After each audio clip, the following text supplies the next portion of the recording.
Greetings and welcome to another lecture in Introductory Psychology. Now this lecture is about the brain and it involves something called lateralization. Like a lot of things in psychology, it's named exactly what it is. Lateral means that you're going to the side. It means that you're not in the center, you're going to the side. It's kind of like peripheral in that way, but lateral is even more side-based. So lateralization is the finding that the two halves of the brain, remember you have two hemispheres of your brain, your left hemisphere and your right hemisphere, that those two hemispheres of the brain are each specialized to do particular things. Now here's a nice little figure that gives you an idea of what these two halves do. Now, the general idea that people tend to think is that the left half of the brain is involved in language and the right half is involved in math. And in fact, that's not true. It's not that simple. Some people say that the left side of the brain is more analytical and the right side of the brain is more artistic, and that one actually is closer to the truth. The way I tend to think about it, other than the general, as you can see first there, that yes, indeed, the left side of your brain controls the right side of your body and vice versa, the left side of the brain tends to control things that are very, very precise and indeed analytical, like language. Language is very precise. It's analyzed. It's broken down. Math, of course, is analyzed, broken down. Logic has to follow certain pathways, details. Reading is involved with language. Even sign language, it appears, is located in the left hemisphere. So things that are detail-oriented, that are broken down, are in the left hemisphere. The right hemisphere, on the other hand, tends to be more of the big picture, more of the gestalt kind of thing. So visual spatial perception, when you're looking to see where things are in relationship to each other, you don't just focus on one little thing. Facial recognition. You very rarely go up to somebody and say, I'd recognize that nose anywhere. Okay, it's the whole face in relationship, all of the parts together. Processing of the whole, as it says there. Music. Granted, music has a lot in common with math. There's a reason, for instance, if you can read music, that we talk about whole notes and half notes and quarter notes and eighth notes and 16th notes, and we count out rhythms. But still, music as a whole is not just rhythm. It also involves pitch. It also involves loudness. It involves all sorts of other things as well.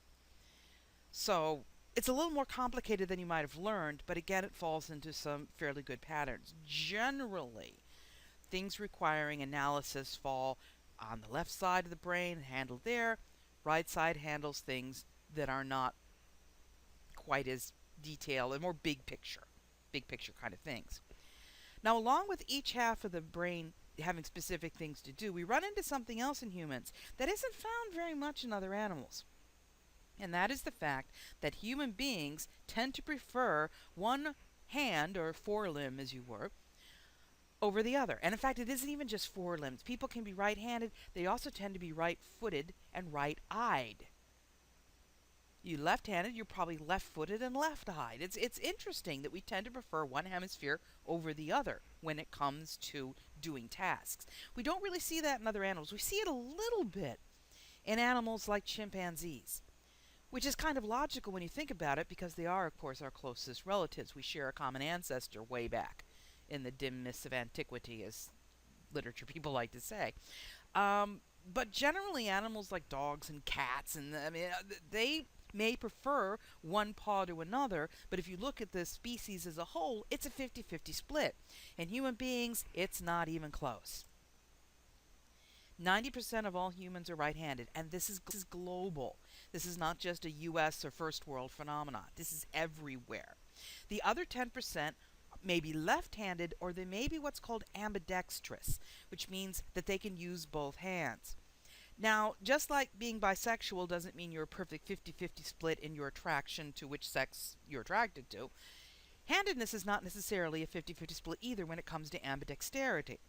In fact, you can have some people that may write with one hand and do everything else with the other, and they may brush their teeth with one hand and throw with the other, or that's also ambidexterity. You don't have to write perfectly well with both hands to be ambidextrous. But still, we have this huge cross-cultural sort of preference for the right hand. And of course, psychologists and social scientists as a whole tend to look at things like that, and they don't go, well, that's interesting, let's move on. They say, why? And generally, these arguments boil down to two broad categories. Is it something that is in our genes? Is it something that is biological, or is it something that comes from our environment?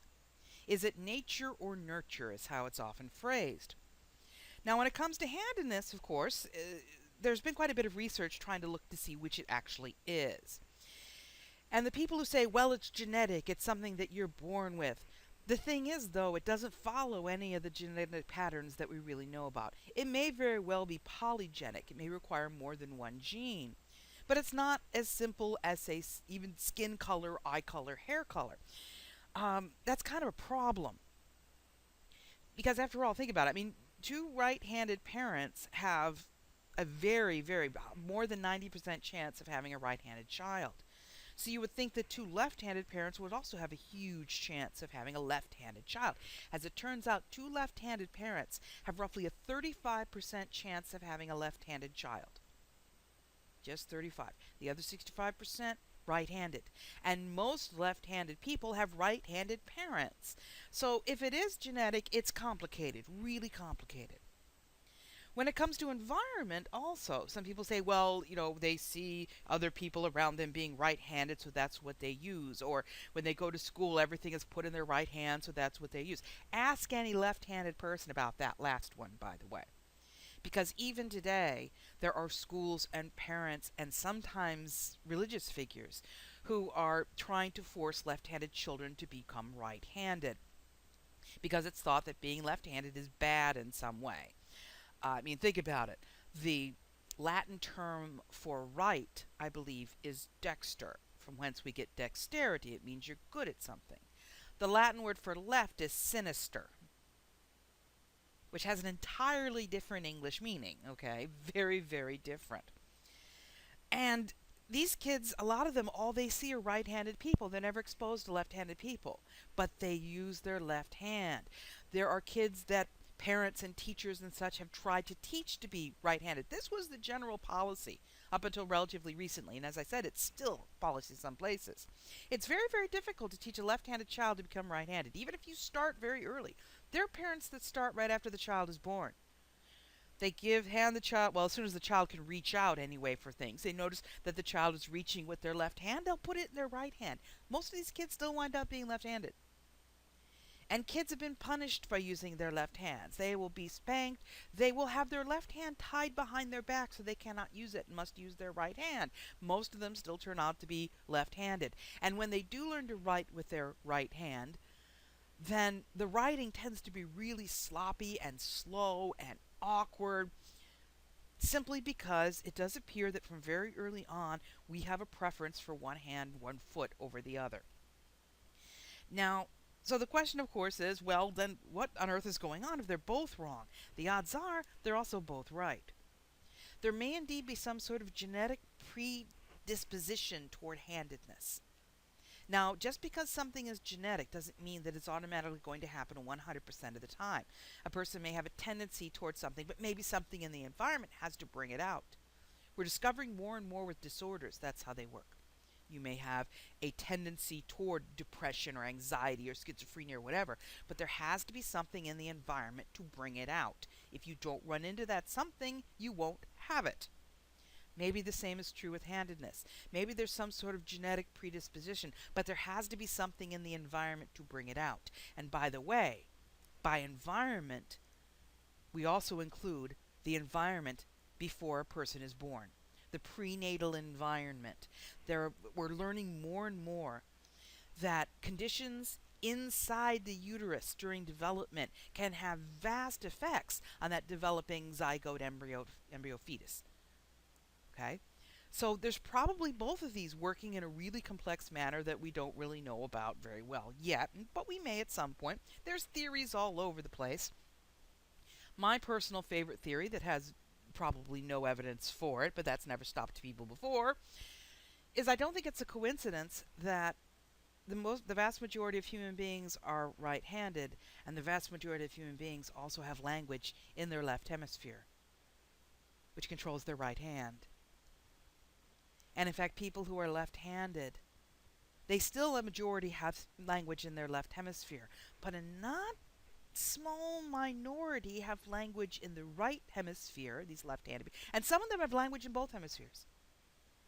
So yeah, that's where I would kind of head toward. But again, we don't know which came first, handedness or language, in terms of what is controlling, or maybe they're both controlled by something else. It's a correlation. It's a mystery. Now, what isn't a mystery, unfortunately, is that being left-handed is also correlated with all sorts of rather nasty outcomes. When you take a look at this list, and yeah, it's kind of a depressing list. I apologize if you're left-handed. This doesn't mean you're doomed, by the way, if you're left-handed. Okay? It simply means that instead of a 1% chance of schizophrenia, perhaps a left-handed person has a 1.5% chance or 2% chance, okay? There's no dooming you. Remember, genes aren't necessarily destiny here. But people who are left-handed do seem to have a somewhat higher risk of developing things like autism and dyslexia. What's interesting is that the first three in particular, more and more we're realizing that those seem to be disorders that have something to do with the wiring of the brain, how the brain neurons are connected and communicate with one another. And that would also perhaps have to do with handedness. Now, alcoholism is kind of interesting because we're not sure about that. My joke, and it's a bad joke, is that, well, if people have to live in a world where everything is on the wrong side for their dominant hand, that'd drive anyone to drink. Bad joke. But it does appear that people who are left-handed have a somewhat higher rate of alcoholism and also early death. This is the really controversial one, because a lot of the early research was rather deathly flawed. Much of the early research was essentially sort of across age views. What they would do is they would look at the percentage of left-handed people at all sorts of different ages, children, teens, 20s, 30s, 40s, etc. And they did find that the overall percentage of left-handed people became smaller in the older cohorts. That perhaps 10% of children were left-handed, but by the time you hit 60 or 70, maybe it was, I'm making this up by the way, maybe it was only 3 or 4%. And people said, well, that's because they die quicker. But there's another extraneous variable there, which is the older a person is, remember, the more likely it was that someone tried to make them right-handed. That might also be playing a role. So researchers came up with a way to test it that avoided that as much as possible. And they did indeed find that left-handed people tend to die a bit younger than right-handed people. This could be due to any of a number of things. We don't know what. It's a correlation.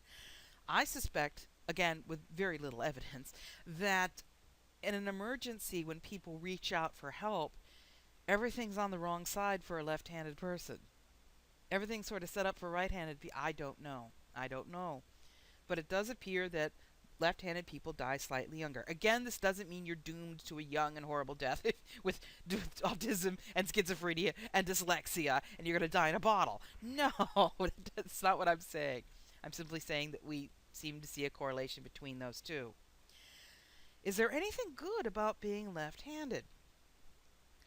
It does appear that there is a correlation between being left-handed and higher levels of creativity.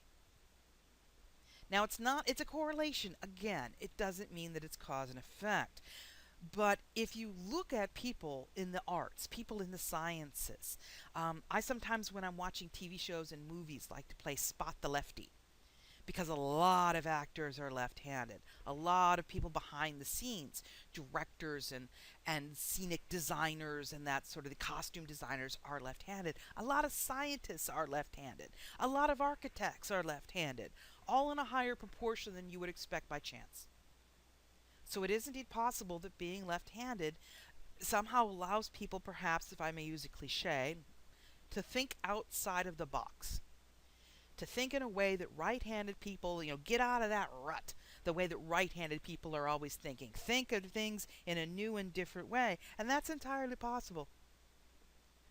So maybe that's worth having desks that are on the wrong side for you to be able to write, and the scissors that never worked and everything else. But at any rate, it doesn't appear that it's all doom and gloom.